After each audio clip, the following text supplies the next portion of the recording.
Hello students. आज मैं आप लोगों को मैकेनिज़्म ऑफ इथिलीन एक्शन के बारे में बताऊंगी।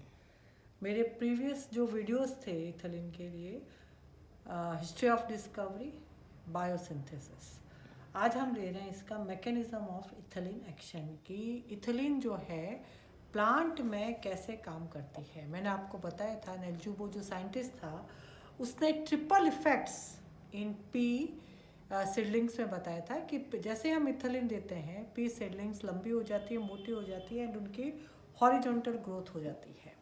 इथिलीन का एक बहुत ही इम्पॉर्टेंट इफेक्ट है fruit ripening mangoes, tomatoes and oranges, इनमें ये बहुत हेल्प करता है। और एप्पल को तो इथिलीन देते ही 50% उसकी रैपनिंग इंक्रीज हो जाती है, वो सॉफ्ट हो जाते हैं। ऐसा क्यों होता है?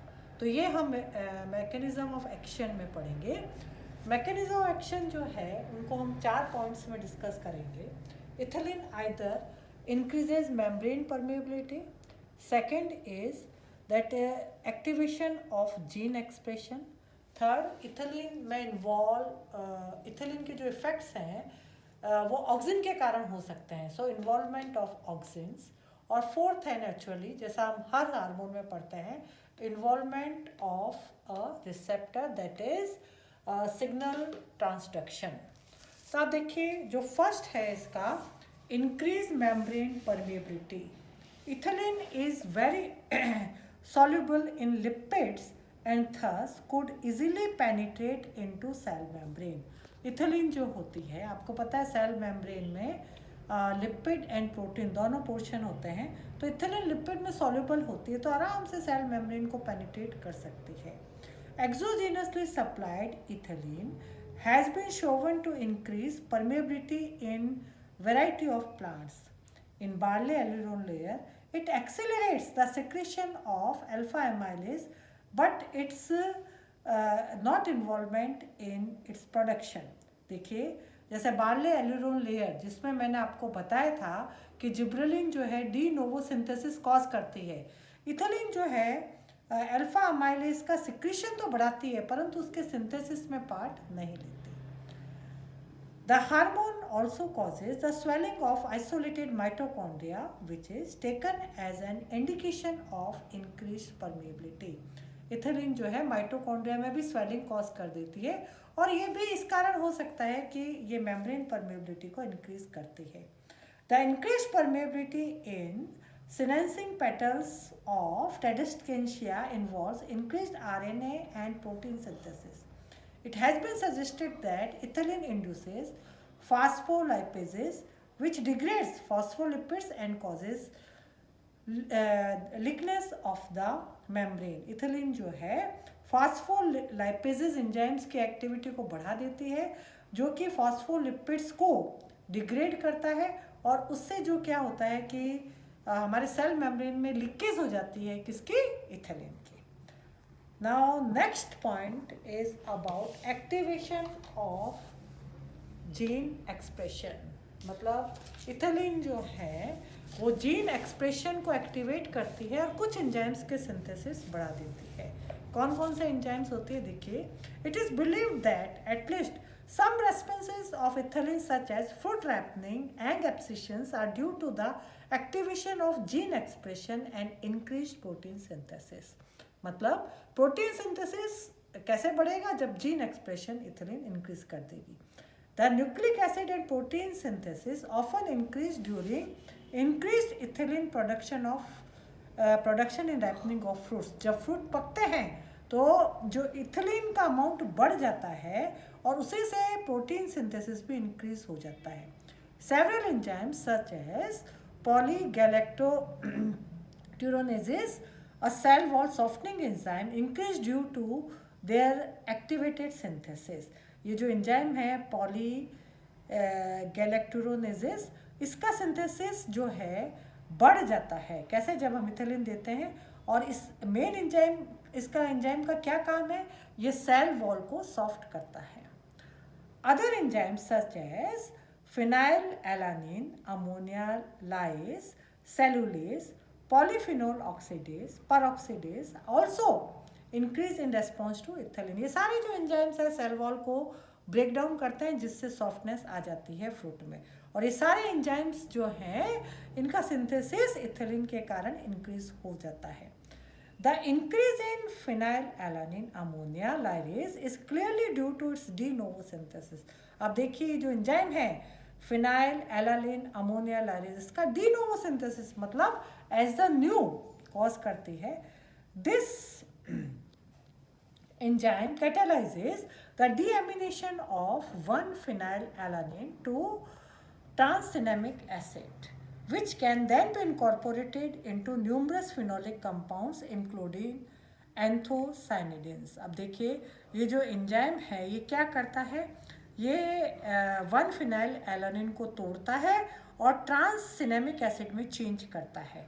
और ये जो ट्रांससिनेमिक एसिड है वो एक्चुअल में फिनोलिक कंपाउंड से जुड़ जाते हैं।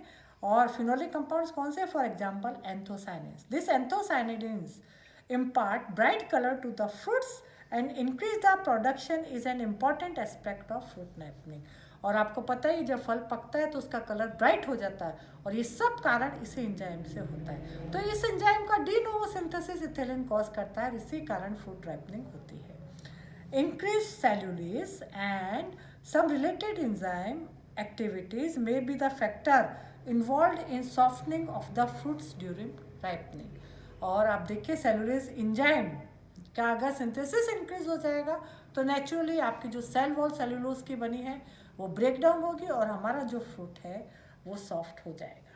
सो दिस इज अबाउट कि इथिलीन कैसे एक्ट कर सकती है, या तो मेम्ब्रेन परमेबिलिटी को इंक्रीज करती है या कुछ एंजाइम्स जो मैंने अभी बताए हैं उनको डी नोवो सिंथेसिस या उनके सिंथेसिस को इंक्रीज कर देती है जिससे हमारे फ्रूट जो है ब्राइट कलर आ जाता है और सॉफ्ट हो जाते हैं।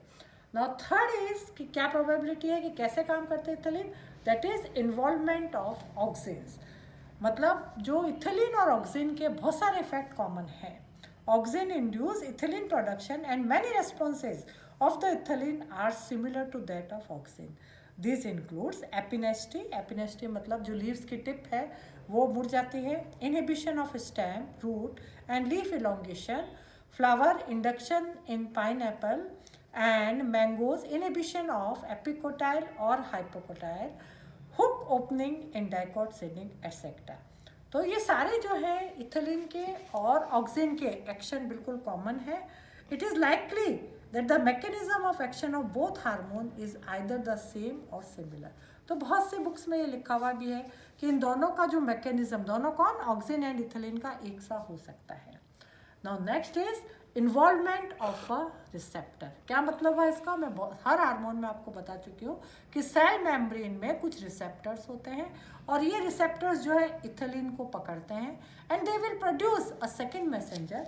और ये जो सेकेंड मैसेंजर होता है नेचुरली न्यूक्लियस में जाएगा and it will change the transcription. So like most of other plant and animal hormones the action of ethylene is initiated by its binding to specific receptor site in the target cell। जो target cell है उसमें receptor होते हैं, वो receptors जो है ethylene को पकड़ते हैं और अपना एक्शन दिखाते हैं। The existence of a receptor has been demonstrated in various tissues and organs of variety of plant species। इनके रिसेप्टर भी आइडेंटिफाई हो गए। मैं अभी दूसरे मॉडल में आपको दिखाऊंगी कि इन रिसेप्टर्स को क्या क्या नाम दिए गए हैं। The site is a membrane-bound protein, perhaps an enzyme containing copper atom। इसमें ये भी बताया गया है कि जो रिसेप्टर है उसके साथ ही एक एंजाइम होता है जिसमें कॉपर जरूरी होता है। The ethylene binds to this copper। The same receptor also recognizes carbon monoxide and carbon dioxide। Carbon monoxide which causes some of the same physiological effect as ethylene, but the carbon dioxide it is a competitive inhibitor of ethylene action। क्या मतलब है कि जो receptors हैं वो carbon monoxide and carbon dioxide उन दोनों को भी रिकॉग्नाइज करता है, तो नेचुरली वो कम्पिटिटिव इनहिबिटर्स हो गए। लेकिन कार्बन जो मोनोऑक्साइड है उसके इफेक्ट बिल्कुल सेम होते हैं, लेकिन कार्बन डाइऑक्साइड जो है उसके इफेक्ट रिवर्स होते हैं।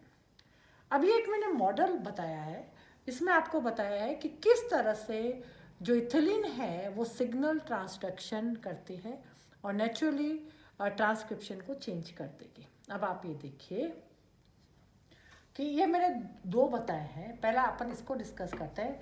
ये है सेल मेम्ब्रेन, इस सेल मेम्ब्रेन में दिस इज ETR1, ये एक रिसेप्टर है। अगर इथिलीन हम नहीं देते हैं तो ये इसमें क्या लिखा है, when ETR1 is not active. Ethylene अगर हम नहीं देंगे तो ये जो रिसेप्टर है ये एक्टिव नहीं होगा, ठीक है।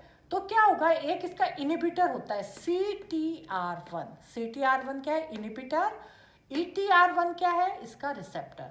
तो CTR1 जो इनिबिटर है वो जो हमारे सेल मेम्ब्रेन में प्रेजेंट होता है EIN2, this is a proteinaceous enzyme, तो उसको जो है एक्टिव नहीं होने देगा।